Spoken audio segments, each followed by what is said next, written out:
मैं हूं डॉक्टर वानी और मैं लाती हूं आपके लिए हिंट रेडियो 90.4 पर हेल्थ टॉक्स। और हमारे साथ आज हैं रेडिएशनल ऑन्कोलॉजिस्ट डॉक्टर राशि अग्रवाल। डॉक्टर राशि अग्रवाल, आपका बहुत बहुत स्वागत है। तो अब जानेंगे इस श्रृंखला में, इस हेल्थ टॉक की श्रृंखला में कि क्या होती है radiation therapy.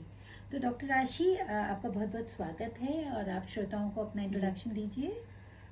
Thank you doctor वानी जी। मेरा नाम डॉक्टर राशि अग्रवाल है। मैं रेडिएशन ऑन्कोलॉजिस्ट हूँ मैक्स हॉस्पिटल वैशाली गाजियाबाद में। और मेरा क्लिनिक ओल्ड बस स्टैंड पर स्किन प्राइम कैंसर क्लिनिक के नाम से है। और जो मैंने रेडिएशन की शुरुआत करी थी वो करी थी 2009 से यहाँ पर। और उसके पहले जो मेरी ट्रेनिंग हुई है वो हुई है SN medical college Agra, GSVM medical college Kanpur, Tata memorial hospital Mumbai और यूएस के कुछ सेंटर्स में। क्योंकि रेडिएशन थेरेपी है वो बहुत नई थी उस समय, हमारे लिए भी बहुत नई थी। तो बहुत जगह से ये समझना पड़ता था और सीखना पड़ता था कि वो क्या होता है। और मैं डॉक्टर वानी का तहे दिल से धन्यवाद करना चाहती हूँ कि उन्होंने इस टॉपिक को लिया जो लोगों को उसके बारे में बहुत कम पता। लोग एक्चुअली डरते हैं इस टॉपिक से। बिल्कुल जी। तो डॉक्टर राशि बताएं कि एक्चुअली ये रेडियोथेरेपी होती क्या है। जी, जब भी हम कैंसर का ट्रीटमेंट करते हैं तो 3 तरह की चीजें जो अक्सर हम लोग मतलब यूज की ही जाती है। एक तो होती है सर्जरी, एक होती है chemotherapy. Chemo means medicine for cancer, it is called as chemo.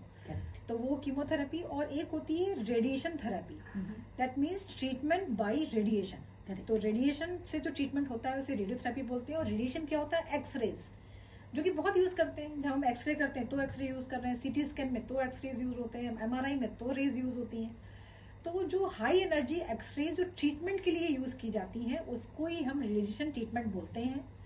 और अब रेडिएशन का हिंदी में लोग क्या बोलेंगे, इसलिए वो सिकाई बोल देता है, कोई बिजली का सेक बोल देता है। अदरवाइज इसका हिंदी जो है वो विकिरण चिकित्सा है। विकिरण चिकित्सा, वेरी नाइस।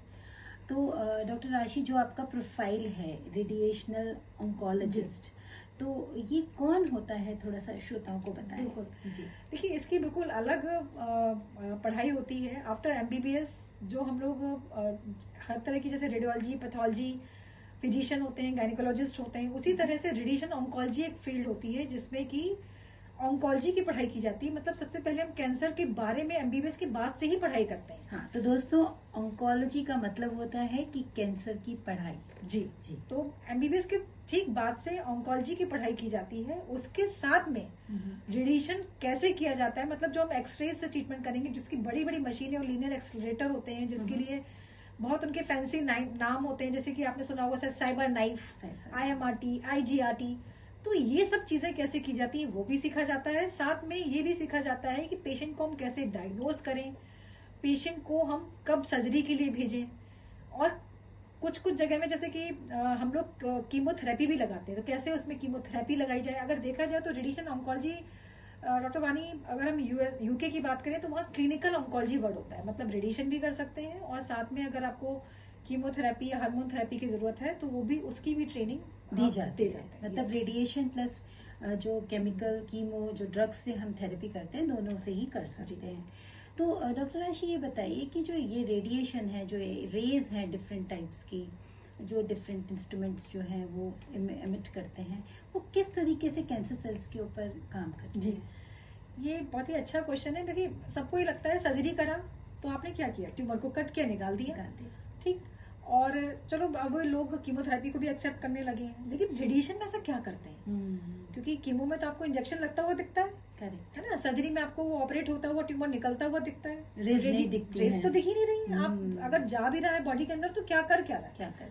तो ये मतलब बहुत डिफिकल्ट होता है लोगों के लिए समझना। लेकिन जैसे सीटी स्कैन होता है, जब भी आप करते हैं तो एक फिल्म आती है, उसी तरह से इसमें एक टारगेट पॉइंट होता है, जो भी एरिया होता है उसको आपका जो रेडिएशन ऑन्कोलॉजिस्ट होते हैं वो पहले प्लानिंग करते हैं। मतलब डिफिकल्ट होता है। डिफिकल्ट हम इसलिए कह रहे हैं क्योंकि अब आप जब सर्जरी कर रहे हैं ना डॉक्टर वानी, आपने सर्जरी करनी है, आपको दिख रहा है, आपने उसको निकाला, आपको दिख रहा है। और जब आपने कीमो दिया, आपने इंजेक्शन दिया, तो अब आपने इंजेक्शन दिया तो वो बॉडी में किसी न किसी पार्ट में काम करेगा। अब हमें रेडिएशन से वो एरिया जो हमें सिर्फ सीटी स्कैन के थ्रू विजुलाइज हो रहा है या फिर हमें सिर्फ अंदाज से विजुलाइज हो रहा है, उसको ट्रीट करना। तो ये बड़ा ही, मतलब मैं ये नहीं कहूँगी सिंपल प्रोसेस है, बहुत डिफिकल्ट प्रोसेस है। इसमें हम लोग उस जगह को टारगेट करते हैं, अपनी रेस को उस जगह डालते हैं। तो हमारी टीम में रेडिएशन ऑन्कोलॉजिस्ट, फिजिसिस्ट, टेक्नोलॉजिस्ट 3-4 लोग माप करना भी बहुत मुश्किल होता है, क्योंकि आपको वो बाकी के ऑर्गन्स को बचाना भी है रेडिएशन के, टारगेटेड रेडिएशन बोलते हैं। हाँ बिल्कुल। तो बहुत बड़ी टीम होती है जिसमें फिजिसिक्स कहीं, मतलब सभी चीजें, ऐसा नहीं होता कि अगर उसमें कोई चेंजेस कर सकता है, जैसे टीम वर्क है बेसिकली। टीम वर्क को चेंजेस कोई नहीं कर सकता। मैंने जो डिसाइड कर दिया है, जो आपके ऑन्कोलॉजिस्ट ने डिसाइड कर दिया है, उसको लोग डिलीवर करते हैं, कोई चेंजेस नहीं करता। लोगों को लगता है कि डॉक्टर साहब आप तो थे नहीं। तो ये ऐसा नहीं है, इसमें पूरा मतलब अब टारगेट करके पूरा दिया जाता है, तो वो रेस उसी हिसाब से वहीं पर जाती है। और उसके बाद वो क्या करती है, जैसे कैंसर सेल्स होता है, नॉर्मल डीएनए होता है, तो वो डीएनए को डैमेज करती है। करेक्ट। तो वो डीएनए जो मल्टीप्लाई हो रही थी सेल्स, उसको डिफेक्टिव सेल्स बंद कर देता है, खत्म, फिनिश। तो वो सेल्स वहीं पर डेड हो जाती है। तो इस तरह से वर्क करता है कि सेल्स को ये किल करता रहता है। तो उसकी इफेक्टिविटी, उसकी मल्टीप्लिकेशन की जो कैपेसिटी बंद हो जाती है, तो वो वहां पर डेड सेल्स रह जाती है। हो सकता है सेल्स दिखे, लेकिन वो डेड सेल्स होती हैं जो दिखती है।